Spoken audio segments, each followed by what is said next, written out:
Alright guys, so we've got something a little bit different here. This one's pretty special. It's probably not going to be to everyone's taste, but despite that, you're definitely going to want to see it either way, because it is a really interesting watch, especially if you haven't seen it already. So it comes in this pretty cool box, which I do really like.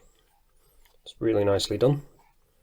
You probably can't see it because of the padding and stuff that's in there, but it has actually got the branding on top. And here it is. So there's nothing else in the box. I don't know if it'll be like that when you actually get it. I'm assuming it'll have like paperwork and bits and pieces, because this is actually a review unit. So I've been sent this to review, but I don't get to keep it.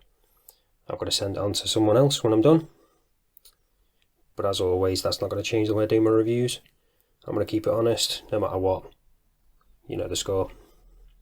So here it is. And as you can see, it really is a unique watch. A couple of little scuffs and scrapes, because as I say, it's a review piece. A few other people have had it before me. But it is really, really cool. Just look at the dome on that. It's crazy. Absolutely crazy. And I do love a dome crystal. So for me, this is just really, really cool. And especially, I'm going to zoom in on this dial. There's a lot going on here. So, getting quite a bit of distortion, as you can imagine, from a dome like that. So I'll try and hold it at an angle a bit so you can see without getting too much reflection. But I'll leave in some macros at some point, probably in the video, showing you exactly what it's like. So you can see the effect they're going for. You've got that planet, and it's almost floating, because it's attached by this bar across the middle. So with this one, obviously this is the Earth one. I think they do a moon and a sun, as always. Links will be down in the description if you want to check it out, if you want to see the other colour options. So there are a few changes with this, because this is a prototype. They've already changed a few bits, so I'll talk about them as we go on. But right off the bat, it's one of the changes is with the planet bit in the middle. This one isn't actually going to be changing, but apparently the moon one is. The colour is going to be changing to a more greyish kind of colour. The sun is going to be going more of an orange colour, so they're going to be a bit more the kind of colours you'd expect. Because apparently the sun one's a little reddish at the moment in the prototype, and the moon one is a little bit of an odd colour as well. So they're going to be looking better. Some of the other changes are going to be to help make it a bit more usable. So this hand up here at the top, in between the 5 and the 6, that's your minute hand. So that's going to be changing. That's going to be getting slightly bigger. They're going to be reducing the stem size down, so it's going to be right down up against the edge of the planet bit. So you won't see the stem, and it's going to be red as well. So it'll be a lot easier to pick out, because it does kind of get lost at the moment in the style. And then with the other hand, that's that second one coming round now, which is by the 7. That's going to be changing also. That's going to be slightly bigger. So again, that should be easier to see. So seeing as we're zoomed in and we're looking at this now, you're probably wondering, how do you actually tell the time on this? So like I say, that one up there, that's the minute hand. The way you work out the hours, just pull out this and show you. So it's just a push-pull crown. So you probably saw that then. That inner dial is actually moving slightly. So when you turn it, you've got the minute hand moving and you've got the hour bit moving as well. That's the disc in the centre with the actual numbers on. So if I put it like that, that would be 7 o'clock. Then if I turn it around a bit further, put it say 10 past, obviously that's 10 past 7. So if we go right round, get it round to say 10 to 8, as you can see it's just coming up to the 8 on the inner disc. So you've got 10 to 8. Can be a little bit awkward sometimes if you get it like in between. So that obviously is 7:30 instead of 8:30. So you need to be aware that it's gone past the 7, so it's 7:30. Once you get the hang of it, it's not too bad. It just takes a little bit of adjusting. But again, with this minute hand down here, you can sometimes lose that. So when that's going to be red on the finished versions, that's definitely going to help. but it's not going to be a watch that you're going to be using predominantly to tell the time quickly and easily. It's just a conversation piece, something a little bit different, something a bit interesting. So just pop that back in and let's talk about the rest of the watch. Got a really nice supple soft strap. So this is actually Horween leather, and then we've got the branded on there on the end. Apparently this is going to be something else that's going to be changed, because they're actually going to be stamping Horween on it. Although it is Horween at the moment, it doesn't actually say it. Then we've got a nice signed buckle. Nice bit of chamfering on the edges there, and brushed in the middle. Nice bit of detail. And then you probably briefly saw it then, this case back. Oh, we got quick release as well on that. So I'm going to zoom in on this case back so we can see it in a bit more detail. So we've got the Kaal watch there, Multiverse edition. And then we've got this pretty cool display window on the back. So you can see the actual movement peeking through there. So it's an NH35 in this. And then we've got it in that kind of orbit style universe kind of pattern, which again just fits in with the overall design of the watch. It's pretty cool, but it's only screwed down, this, not a screw down case back. But again, this isn't the kind of watch you're going to be taking diving or anything, so you don't need to worry about that.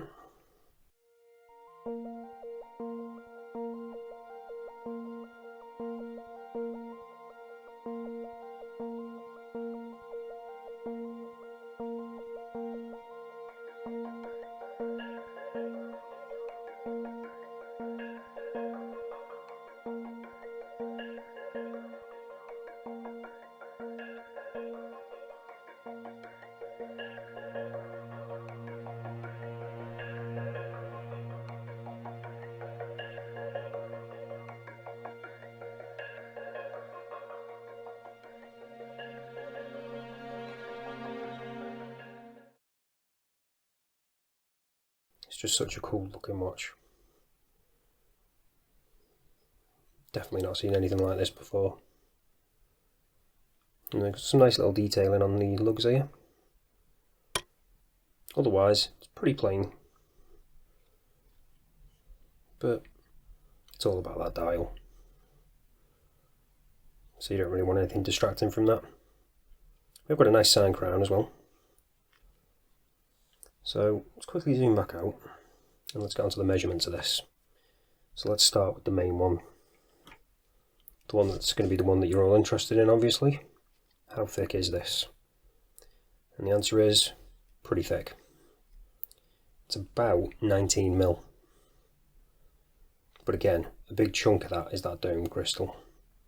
And then we've got a diameter of 42 mil, lug width of 22 mil, and lug to lug of 47.5. So, as you can probably imagine, when you first saw it, it's not a small watch by any means, but it's a watch that you're going to be wearing to get a bit of attention and to just have a bit of an interesting conversation piece, I guess. So let's check out if that lovely dome is sapphire, using the trusty diamond selector 2.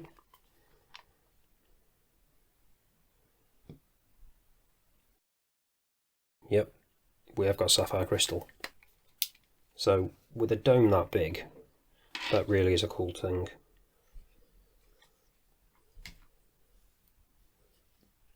Because that can't have been cheap, having a dome crystal like that. But then again, this isn't exactly a cheap watch. I can't remember exactly how much it is now, but again, if you want to know, all the details are going to be down in the description if you want to check it out. But you're paying for that unique design, because you're not going to see anything else like this. So now, let's check out the other cool thing about this watch, and that's the Lume. So you can see it's lighting up slightly already, but let's charge it up and give it a proper chance and show you exactly what it's like.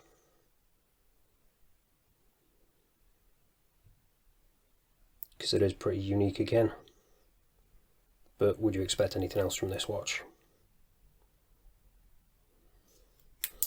And there it is. So the thing I really love about this is the way that chapter ring kind of adds a glow around the edge of the planet. It's a really cool effect. The only slight issue with this is that is the brightest part. You can see already the numbers on that inner ring, they've already faded quite a bit. I'm hoping that they've improved the Lume for the final version. I would have thought they probably have, but I can't guarantee that. So if I find out in the meantime, I will add that in the description or pin a comment or something and let you know. Because usability wise, you can see the hands still just, but again they're going to be bigger, so there'll be a bit more surface area for Lume.